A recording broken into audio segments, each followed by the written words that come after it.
사도신경으로 예배를 시작하겠습니다. 나는 정매시 하나님 아버지 천재 입니다. 그리고 있습니다. 저는 성경을 되어 알게 살리시고 드디어 그날에게 권세를 받아 십자가에 못 박혀고 양팔이 사용하는 자 가운데서 다시 살아나셨으며 하늘에 오르시어 전능하시라. 하늘에 앉아 계시다가 더 쌓인 사람과 중자를 심판하러 오신다. 성경을 믿으며 거룩한 공교회와 그의 기가 이들의 용서만의 것과 그의 벌과 그의 있습니다. 아멘. 네, 찬송가 주 안에 있는 나에게 찬송 같이 하겠습니다.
네, 이태양 형제 기도 보시겠습니다. 기도드리겠습니다. 하나님 아버지, 저희가 이 자리에 함께 모여 2026년 신년도 첫 예배를 주님께 드릴 수 있게 해주셔서 감사드립니다. 이 2026년 새해에는 더욱 하나님을 의지하고 하나님을 찾는 모두가 될 수 있도록 도와주세요. 우리가 살아가는 동안 우리의 힘을 믿고 지나며 살아가려고 하는 약한 모습들이 많습니다. 우리가 우리의 힘은 약함을 알고 하나님 앞에 그것을 맡기고 살아가는 삶을 살 수 있도록 하나님께 상대하여 주세요. 말씀 전해주시는 치도백 집사님께 많은 기회 부어주시고 온전히 하나님 말씀을 전하는 수 있도록 하나님께 함께해 주세요. 또한 그 말씀 듣고 우리가 마음에 새기고 살아가면서 우리의 삶을 통해 하느님을 전할 수 있도록 도와주세요. 감사드리며 말씀을 기도드렸습니다.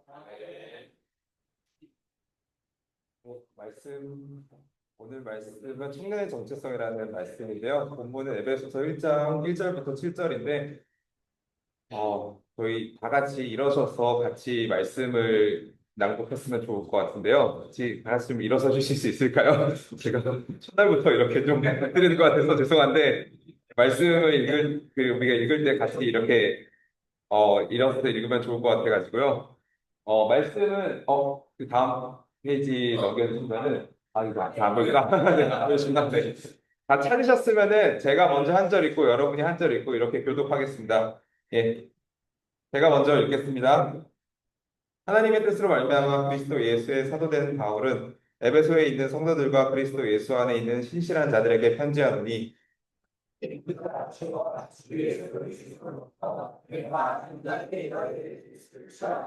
찬송하리로다. 하나님 곧 우리 주 예수 그리스도의 아버지께서 그리스도 안에서 하늘에 속한 모든 신령한 복을 우리에게 주시되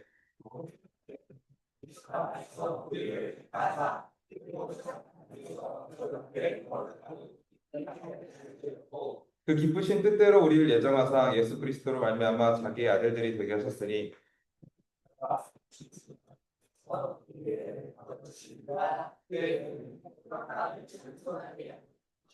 네, 같이 읽겠습니다. 우리는 그리스도 안에서 그의 영의 형성함을 따라 그로 지나만 성령 곧 제사함을 받으리라. 네, 네, 받으시겠습니다. 안녕하세요. 청년부, 장년부 여러분 그리고 청소년부 여러분 반갑습니다. 저 오랜만에 인사드리는 차동혁 집사입니다. 제가 이 자리에 서서 인사드릴지 전혀 생각도 못했는데 이렇게 이 자리에 불러주셔서 하나님께 함께 예배드리게 해주셔서 진심으로 감사드립니다. 네. 제가 예배 시작하기 전에 잠깐 기도하고 시작하겠습니다. 하나님 아버지, 오늘은 청년부 첫 예배 시간입니다. 예배 가운데 함께 하여 주셔서 예배드리는 자가 은혜를 경험하고 말씀을 충만한 시간 되게 하여 주시옵소서. 아버지, 첫 시간인데 마치는 시간까지 아버지 함께 하여 주셔서 아버지 성령 충만한 시간 될 수 있도록 하여 주시옵소서. 예수님 이름으로 기도합니다. 네. 이거. 오늘 첫 시간인 만큼 제가 어떤 주제를 가지고 말씀을 전하면 좋을까 많이 좀 고민을 했었습니다. 또 어떤 주제가 청년들에게 중요할지 고민하다가 오늘은 청년의 정체성이라는 주제를 가지고 같이 말씀을 나누면 좋을 것 같아가지고 이렇게 주제를 선정했습니다. 청년의 정체성이라는 거에 대해서 말씀을 나누려고 하는데요. 혹시 정체성이라는 것은 무엇일까요? 네, 잘 모르겠죠. 저도 이번에 잘 찾아보게 됐는데, 정체성은 사실 내가 누구인가에 대한 가장 근본적인 이해입니다. 결국의 정체성은 나의 본질은 무엇인가, 나는 누구인가라는 질문으로 비결되는데요. 우리는 가끔 내가 누구인가, 나는 어떤 존재인가에 대해서 스스로 묻습니다. 혹시 다들 물어보신 적 있으실까요? 저만 물어봤나봐요. 네. 네. 근데 사실 우리에게 더 본질적인 질문이 있는데 우리는 항상 이 질문을 빼놓고 우리가 질문을 하는 것 같아요. 우리는 나는 누구인가이기 전에 하나님께서 나를 어떻게 보시는가에 대해서 질문을 한번 해봤으면 좋겠습니다. 하나님이 나를 어떻게 보시는가가 가장 우리에게 중요한 정체성의 질문인 것 같은데요. 왜 그러면은 하나님이 나를 어떻게 보시는 게 중요할까요? 하나님은 나를 만드신 창조주시고 나를 가장 정확하게 아시는 분이기 때문입니다. 우리를 자녀로 부르신 하나님이 우리를 만드신 존재의 정체성을 잘 더 아시기 때문에 만들어진 존재가 사실 스스로 파악하기는 쉽지가 않습니다. 그런데 우리의 정체성은 가끔 우리가 생각합니다. 우리의 정체성은 혹시 어디 있는지 한번 돌아보면 좋겠습니다. 세상은 우리가 이룬 업적이나 아니면은 성공, 아니면 우리가 지금까지 이룩한, 나이 들어서 이룩한 자산 같은 거를 평가를 하더라고요. 그리고 끊임없이 비교합니다. 쟤는 취업 어디 했더라? 라든지, 쟤는 저렇게 저 나이에 어떻게 저런 걸 이뤘지? 쟤는 참 능력이 뛰어나네. 나보다 낫네. 어떻게 저 사람 저렇게 부자가 됐나? 라는 이런 등등의 정체성을 우리는 세상이 주어진 그런 세상이 가치관을 가지고 이렇게 질문을 하는데요. 교회 다닌 우리도 눈에 보이는 세상적인 가치를 가지고 그 사람의 존재를 파악하는 건 아닌지 모르겠습니다. 하지만 성경은 우리의 정체성을 하나님이 우리를 어떻게 보시는가에 따라서 결정한다고 말씀을 하고 있습니다.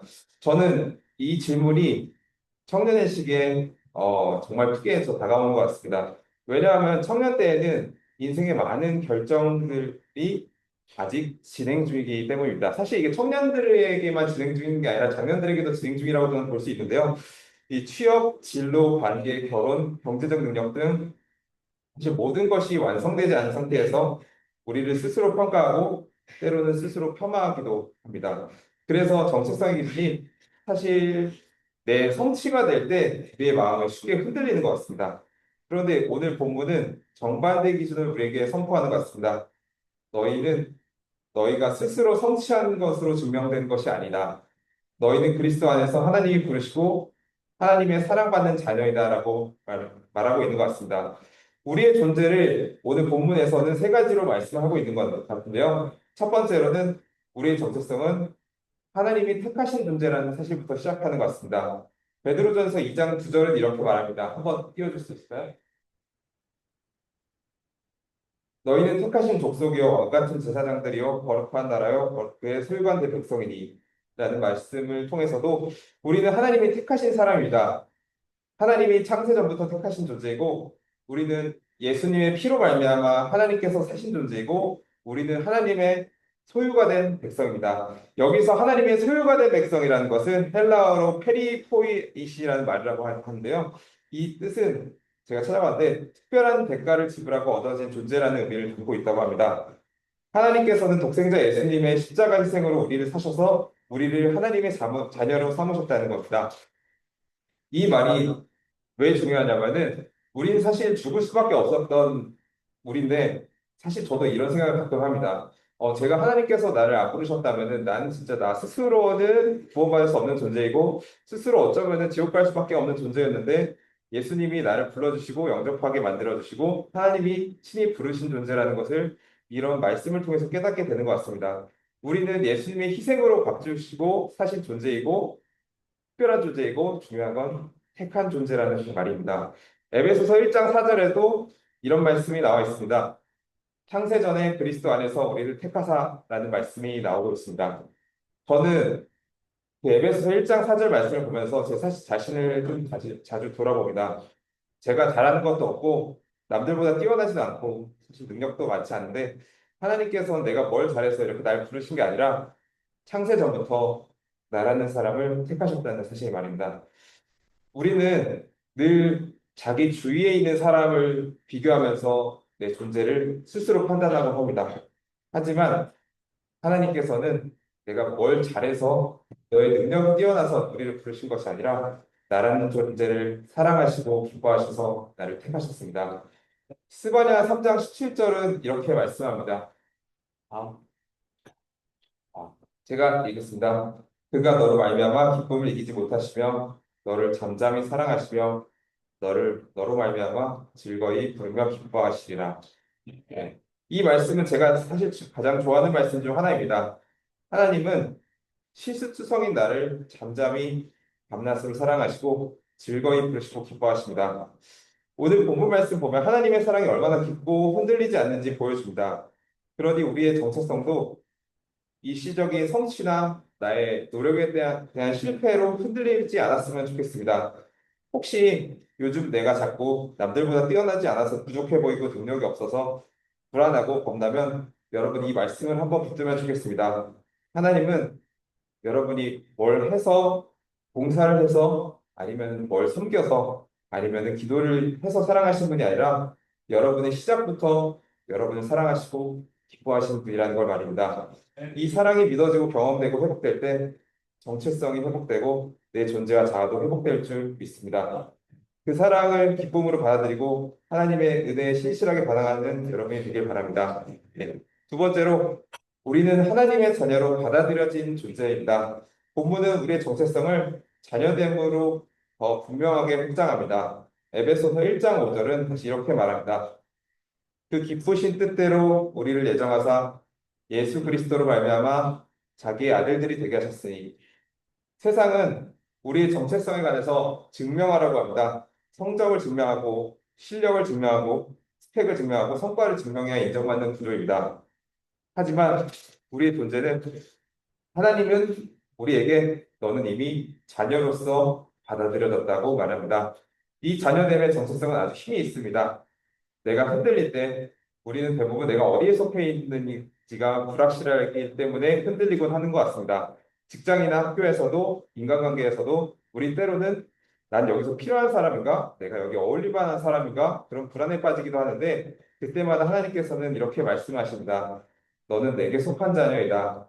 내가 너를 기억하고 너를 끝까지 사랑할 것이다. 라고 말입니다. 그래서 세번역에서 에베소서 1장 6절은 이렇게도 말씀합니다. 아우, 그 은혜 안에서 그분께서 그 사랑하신 자 안에서 우리를 받아주셨다라고 말합니다. 자녀됨은 내가 하나님께 어떤 자격을 제출해서 얻은 신분이 아니라 하나님이 은혜로 입혀주신 옷입니다. 이 정체성을 붙잡으면 세상의 평가나 사람의 평가가 덜 중요해집니다.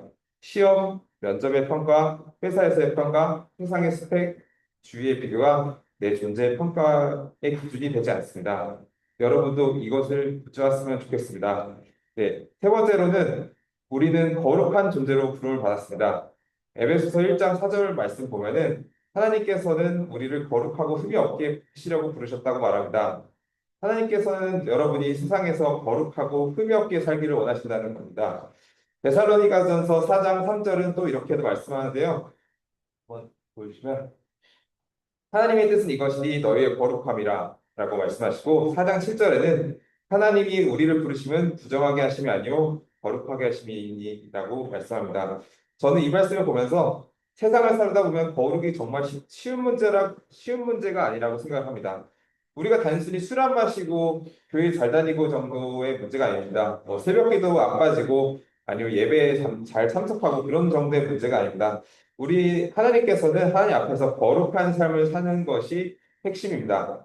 우리가 주일에 사역하고 봉사하는 것보다 더 중요한 건 우리의 실제 삶에서 하나님 앞에서 거룩한 삶으로 사는 것입니다. 주일에 열심히 섬기는데 일상의 삶에서 혹시 하나님과 상관없이 사는 것은 거룩한 삶이 아닙니다. 교회의 삶과 다르게 학교나 회사에서 손가락질 받고 교회 다니는 사람은 그리고 교회 다니는 사람이 어떻게 더해 이런 말을 듣는다면 이런 삶은 거룩한 삶이 아닌 것 같습니다. 어떠한 섬기나 봉사보다 세상에서 성공하고 잘 되는 것보다 더 중요한 것은 하나님 앞에서 거룩한 것이기 때문입니다. 내 이익에 따라 내 성공을 위해서 하나님의 뜻을 분별하지 않고 행동한다면 그거는 거룩이 아닙니다. 하나님이 부르신 우리의 정체성은 거룩이기 때문입니다. 세상 뉴스와 신문을 보면은 요즘에는 갈수록 좋은 소식보다는 안 좋은 소식이 더 많아지는 것 같습니다. 우리 거룩한 삶에서 도전되는 것 중에 우리 청년들에게는 특히 성에 대해서 더 거룩해야 된다고 또 생각합니다.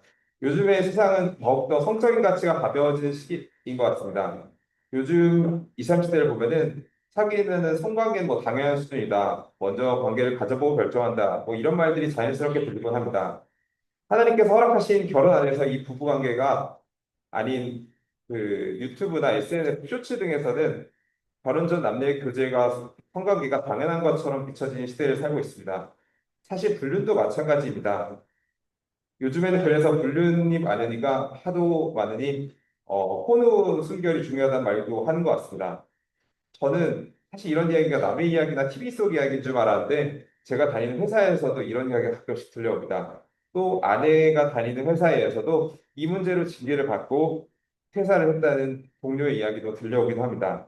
실제로 제가 다니는 회사에서 몇 년 전에는 이런 불륜 문제로 한 분이 결국 퇴사를 하게 되었습니다. 이런 성적인 문제는 순간의 쾌락에 빠져서 가족과 배우자보다 내 만족을 주인 자리에 올려놓을 때 나타나기 시작합니다. 이 쾌락에 빠진 결과는 결국 내 모든 것을 잃게 만드는 것 같습니다. 이런 문제는 내 마음의 중심에 하나님이 앉아 계실 자리인데 내 쾌락이나 욕망이 주인이 되어 생기는 문제일지도 모르겠습니다. 세상은 말합니다. 너가 중요하고 너 쾌락이 중요하고 너 생각이 중요하고 네가 하고 싶은 대로 하는 게 중요하다고 말합니다. 너의 몸이니 너 마음대로 할 수 있다. 너한테 선택권이 있다. 너 마음대로 할 수 있다고 말합니다. 하지만 성경에서는 이렇게 말씀합니다. 다음, 다음은요. 고린도전서 3장 16절에 이렇게 말씀합니다. 너희는 너희가 하나님의 성전인 것과 하나님의 성령이 너희 안에 계시는 것을 알지 못하느냐? 누구든지 하나님의 성전을 더럽히면 하나님이 그 사람을 멸하시리라. 하나님의 성전은 거룩하니 너희도 그러하리라. 우리 각자가 하나님의 성전이고 그 성전이 거룩하니 너희도 거룩하라라는 말씀입니다. 이 세대는 성을 가볍게 다루게 만들고 아무렇지 않게 만들고 생각하지만 가벼운 선택의 결과는 결코 가볍지 않습니다. 두 번째로 우리는 돈에서의 거룩함을 보여야 합니다. 요즘 젊은 사람들, 나이 드는 사람 할 것 없이 주식 투자, 코인 등에 빠져 사는 경우가 많습니다. 다들 남들보다 뒤처지지 않기 위해서 빨리 부자가 되기 위해서 나만 혼자 늦는 것 같은 느낌에 투자에 빠지고 연일 코스피가 상승하는 것 같으니 매일매일 차트를 확인하며 내 투자금이 얼마나 올려나 확인하면서 매일매일 그렇게 투자에 빠져서 사는 것 같습니다. 그런 사람들이 많은 것 같습니다. 제 주위에는요. 저 역시도 사실 그런 적이 있었고요. 내가 투자한 게 얼마나 올랐나 내려나 하면서요. 그런데 저도 이런 걸 경험하면서 문득 이런 생각이 들었습니다. 아, 나는 혹시 내 하루의 기쁨과 즐거움이 내 투자한 금액이 오르고 내리고 한 것 때문에 좋고 나쁨이 결정되는 거 아닌가? 라는 거 말입니다. 하나님이 주시는 기쁨과 교제에는 멀리한 채 하나님이 주시는 그 기쁨에 멀리한 채 그저 내가 가진 주식 투자, 코인 투자 금액만 들여다보면서 이것이 주는 기쁨에 빠져서 하나님과의 관계에 오는 즐거움을 멀리하고 있는 게 아닌지 말입니다. 우리 청년들 근데 열심히 투자도 하고 돈도 벌고 일도 해야 됩니다. 이런 걸 하지 말라는 것이 아닙니다. 하지만 혹시 우리의 내 마음의 기쁨과 즐거움이 하나님과 교제로 인한 즐거움이 충만한 건지 내가 투자한 금액이 커지고 작아지는 것에서 오는 기쁨과 슬픔으로 충만한 건지 한번 돌아보면 좋겠습니다. 그리고 내가 투자하는 이유는 무엇인지 이런 불안이나 비교하는 마음, 인정받는 욕구 때문인지 혹시 그 마음도 한번 돌아보면 좋겠습니다. 우리는 우리의 재물, 돈에 관해서 거룩한지 말입니다. 거룩한 삶의 시작은 결국엔 삶의 주인이 누구인지 명확히 하는 것이기 때문입니다. 한 사람이 두 주인을 섬기지 못합니다. 하나님은 거룩을 말씀하시는데 왜 이렇게 강조하실까요? 하나님은 우리에게 거룩을 말씀하시는 이유는 우리를 부끄럽게 세우기 위해서가 아니라 우리를 살려고 지키기 위해서입니다. 거룩은 사실은 사랑의 울타리입니다. 거룩한 삶을 살아갈 때 우리는 우리 자신을 지킬 수 있고 하나님의 자녀로서의 정체성을 회복합니다. 하나님이 우리에게 말씀하시는 것은 거룩입니다. 아까 에베소서 1장 4절 말씀처럼 하나님이 우리를 택하신 이유는 거룩하고 흠이 없게 하시려는 것입니다. 하나님은 우리가 순결한 존재로서 세상 가운데 하나님의 증인으로 살길 원하십니다. 이것이 우리에게 원하시는 하나님의 뜻입니다. 순간에 쾌락이 쌓이고 쌓인 쾌락의 실수들이 모여서 모든 것을 잃을 수 있기 때문에 하나님은 우리에게 우리를 지키시기 위해 거룩을 말씀하십니다. 혹시 오늘 말씀을 들으면서 나는 거룩과 멀다라고 느끼는 청년이 있나요? 사실 이렇게 느끼는 게 당연할 수도 있습니다. 그 거리를 느낀다는 것 자체가 시작이라고 저는 생각합니다. 그 멀다고 느끼는 마음 자체가 하나님이 우리를 부르시는 신호일 수 있습니다. 거룩한 삶이라는 건 당장 죄가 없는 완벽한 상태가 아니기 때문입니다. 거룩한 삶이라는 건 하나님 앞으로 시선을 두고 사는 방향의 문제입니다. 그리고 무엇보다 이렇게 멀게만 느껴지는 우리에게 하나님은 항상 다가오십니다. 로마서 5장 8절 말씀 보면 우리가 아직 죄인이 되었을 때 그리스도께서 우리를 위하여 죽으심으로 하나님께서 우리에 대한 자기의 사랑을 확증하셨느냐라고 말씀합니다. 하나님께서 우리가 거룩해서 사랑하신 것이 아니라 우리가 엉망일 때부터 내가 정말 비참한 존재일 때부터 내가 정말 능력이 없다고 느낄 때부터 자기의 아들의 생명을 줄 만큼 우리를 사랑하셨습니다. 우리를 사랑하셔서 예수님을 아끼지 아니하신 그 하나님의 사랑을 우리를 구원하기 위해 아들을 내주신 하나님의 큰 사랑을 기억하는 여러분이 되기를 기도합니다. 예, 마무리하면서 우리 청년들도 스스로에게 물어보면 좋겠습니다. 나는 2025년 지난 한 해 동안 하나님이 말씀하신 대로 거룩하게 살고자 했나요? 아니, 당장 지난 한 주는 하나님께서 말씀하신 대로 거룩하게 살려고 했는지 말입니다. 혹시 나는 하나님이 성경으로 또는 주변 사람들을 통해서 계속 말씀하시는데 그냥 귀를 닫고 살고 있는 건 아닌지 우리 각자가 스스로에게 질문해 보면 좋겠습니다. 작년엔 나는 거룩하게 살았나? 아니, 지난 한 주는 나는 거룩했나? 말입니다. 그리고 이렇게 질문해 보았으면 좋겠습니다. 내 마음의 주인 자리에 혹시 지금 누가 앉아 있는가? 내 마음속의 가치관이 어떤 것이 이 세대를 따르는 것이 있는지, 나는 자녀의 정체성을 얼마나 붙잡고 있는지 말입니다. 저 역시도 이 질문을 되게 자주 합니다. 나는 2025년 한 해 돌아보면 그리스도인으로서 정체성을 가지고 살았는가? 나는 내 삶에서 내 주인의 자리에 하나님이 앉아 있었는지, 내가 그 주인의 자리를 지키고 있고 빼앗지 않으려고 계속 살아가고 있는지 말입니다. 오늘은 정체성에 대해서 세 가지로 나눠보았습니다. 우리의 정체성은 나로부터 시작되는 것이 아니라 하나님으로부터 시작됩니다. 첫 번째로 정체성은 우리의 정체성은 하나님이 택하신 존재라는 것. 두 번째로 우리는 은혜로 하나님의 자녀가 된 존재라는 것. 세 번째로 하나님은 우리가 거룩하고 흠이 없는 존재로 서기를 원하신다는 것입니다. 그리고 우리가 이것을 기억했으면 좋겠습니다. 하나님의 원하시는 거룩은 결국 우리를 위한 것이라는 겁니다. 하나님은 우리를 좋아하시고 사랑하셔서 창세 전부터 계획하시고 부르셨다는 것을 기억하면 좋겠습니다. 그런데 하나님께서 이렇게 우리를 기억하신다면 우리 청년들의 인생이 없이도 하나님이 기억하신다는 걸 기억하면 좋겠습니다.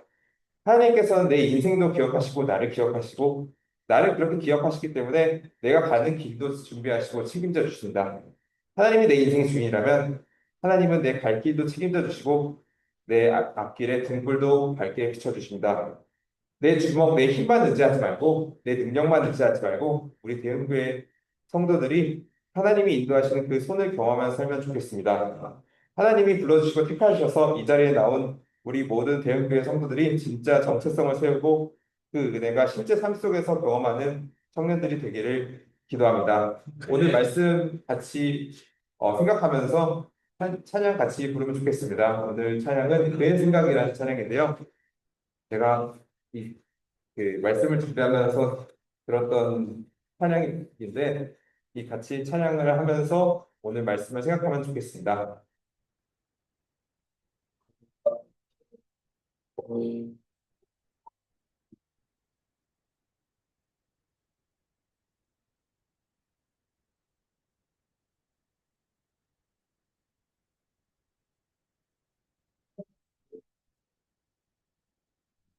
너를 만지는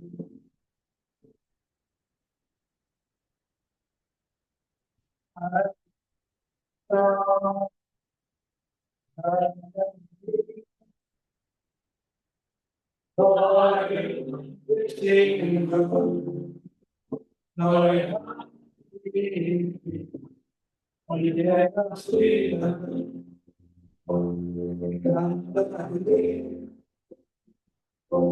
너를 지키는 너를 지키는 하나님 하나님 너를 지키는 것이 하고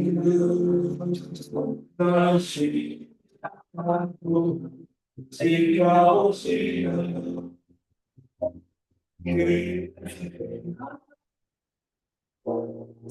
스스로 그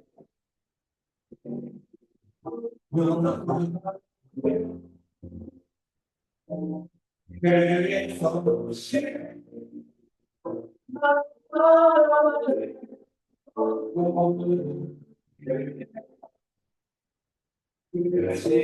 못하는 건 하나님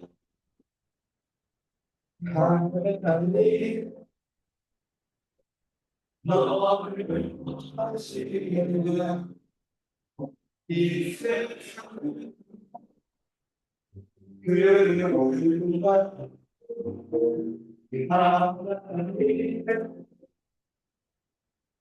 하나님 너를 원하시는 너를 슬퍼하시는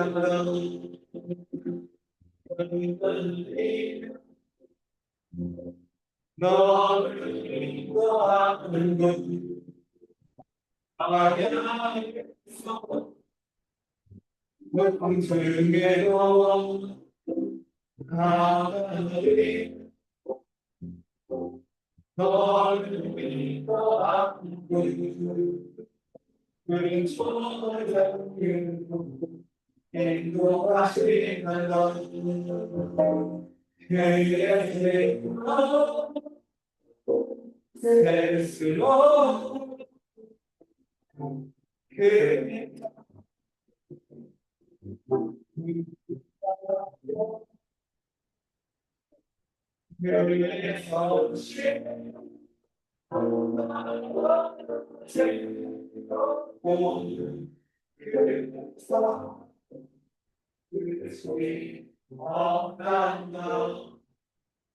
우리 잠깐 기도했으면 좋겠습니다. 하나님께서 오늘 우리를 불러주신 것은 제가 뭔가를 잘해서 제가 능력이 뛰어나서 제가 뭔가 차이가 있어서 부르신 것이 아니라 그냥 저 존재를 사랑하시고 저 존재를 좋아하셔서 택하셔서 이 자리에 부르셨습니다. 제가 뭔가를 잘한다고 남들보다 못하고 남들보다 특별했지만 하나님께서는 그런 걸 중요하게 여기시지 않으십니다. 넌 내가 사랑하는 존재다라는 것을 말씀을 통해서 말씀하십니다. 우리 청년들 그리고 성도님께서는 우리 이 말씀을 기억하면서 우리 같이 잠깐 기도하고 기도하는 시간을 가졌으면 좋겠습니다. 기도하겠습니다. 하나님 아버지 감사합니다. 오늘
이렇게 주기도문으로 예배를 마치겠습니다.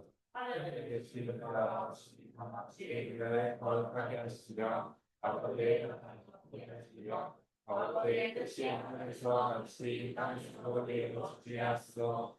너희들에게 은혜와 장식을 주시고 우리가 우리에게 잘못하는 세상들이 용서하는 것과 같이 우리의 죄를 용서하여 주시고 우리를 시험하게 하시지 않게 하시고 하늘에서 도와주시고 나라와 권세와 영광이 영원히 되실 것입니다.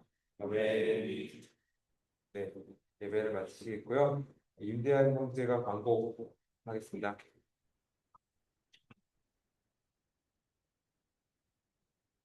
고맙습니다. 큐티 시작돼서 이제 매일 큐티 하고 있으니까 다른 청년들도 관심 있는 청년들 와서 매일 같이 큐티로 말씀을 묵상했으면 좋겠고요. 오늘부터 예배 이후에 소그룹 모임이 시작됩니다. 청년들 함께 말씀 가지고 소그룹 함께 모여서 적은 이렇게 모여서 공부하는 거니까 부담 가지지 말고 함께 공부 열심히 했으면 좋겠고요. 또 이제 1월 16일, 17일 이제 다음 주입니다. 오는 주입니다. 청년부 MT를 가고 일정표는 카톡방에 공지를 해놨고 네, 장소는 백암장로교회 회비 2만 원 다 추가적으로 궁금한 사항이 있으면은 저한테 연락 주시면은 우리 청년들에게 다 답해줄 테니까 궁금한 거 있으면 저희 연락 주시면 되겠습니다. 혹시 다른 정보 사항이 더 있을까요? 네. 없으시면은 네, 오늘 청년부 예배는 이렇게 마무리하고 저희 수료를 모임하도록 하겠습니다.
우리 들고 다니면서. 야, 유치아, 너 임금실적 원래 천만원으로 우리 주어줘 거라.